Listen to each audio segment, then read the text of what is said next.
Hi, Dan Ramey, Litter Media, getting ready for the MAID Rally for the Drug-Free Clubs of America in downtown Chillicothe. We talked to two MAID ambassadors from Huntington Schools today, and Anita Rogers coming up. Originally, I joined the MAID program because my family's had a history with drugs and it's affected my life.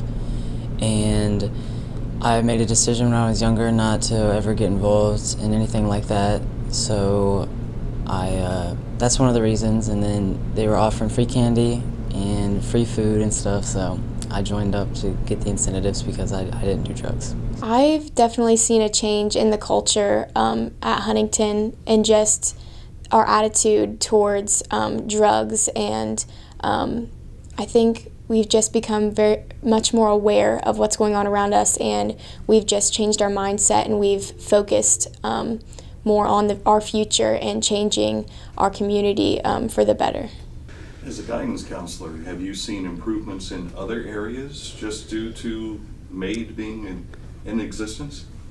I think mostly just the pride in our school has really been impacted by this program because there's a lot of activities in school. There's sports, there's academic clubs, there's, art clubs, there's all kinds of different activities, but they're segregated. So this is really the only thing within the school that involves absolutely everybody who wants to be involved. So we know that kids who have never been involved in a club before, they're in this club. So it's inclusive, it includes them, and they feel a part of something. So I think that has really impacted our school pride and our school spirit.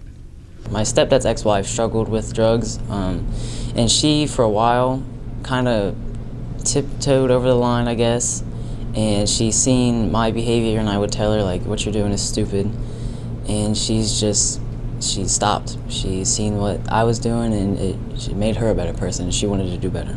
I'm so proud of everyone for the commitment that they've made. It's not easy being, 16, 17 years old and subjecting yourself to a voluntary drug test and then putting yourself out there like that. It's really difficult.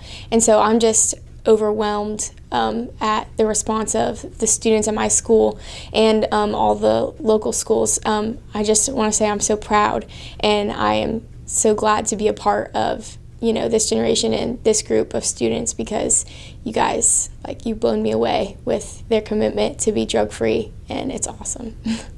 I've watched my family struggle throughout my entire childhood, and I said when I was young, that's never be me. I'll never put myself in these shoes, and I've never yet, and probably never will. It doesn't matter what your motivation for joining the program, because obviously we have a large amount of students who aren't doing drugs anyway, so they're joining for the perks and the fun of it. But then there's students who are more ambivalent about drugs. Maybe they've not thought it through. Maybe they've experimented already. Maybe they're just on the fence.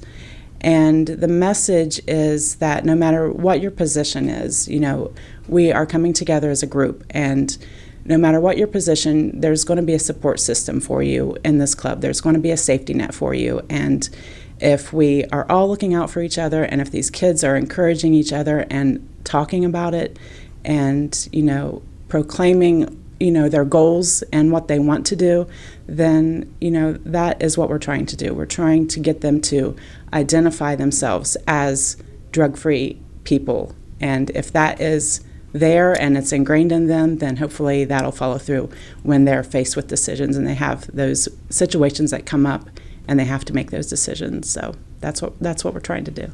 Some kids don't join because they have a personal belief, or they just don't want to be drug tested. But I would say, just come on, just join. It's okay to, want to be young and have fun, but ultimately, doing drugs isn't going to be what's best for you in the long run. We just want to help you. We had about 1,500 at rally time last year. The whole way up, it just felt like we were just a storm, just marching together, and everybody's focus was on us. And I just felt in that moment just like we were community, and we really had a message, and we were really making a point. Goosebumps from start to finish, just walking in that gym and the energy that was in the gym, and then the march, the speakers, the fun we had afterwards in the park area, down in the pool area. It was so moving to see kids from all over. It didn't matter what school you went to on that day. Everybody was the same. And they all rose to the challenge and they made their statement, and it was just one of the best things that I've seen in my career. It was incredible just to hear everyone chanting and holding our signs and just everybody coming together and being so passionate about what we were doing. It was incredible, and I hope that we can do that again this year. Probably 22 to 2,300, so there's going to be a lot more students there, live music, motorcycle clubs, lining the streets and helping us out with that. So it's going to be really an awesome event. So there you have it, the Maid Rally again Friday, downtown Chillicothe. It'll go through Yoctangi Park right up to the Ross County Courthouse steps. We'll have coverage on our YouTube channel. Remember to subscribe to Litter Media on YouTube. I'm Dan Ramey, Litter Media.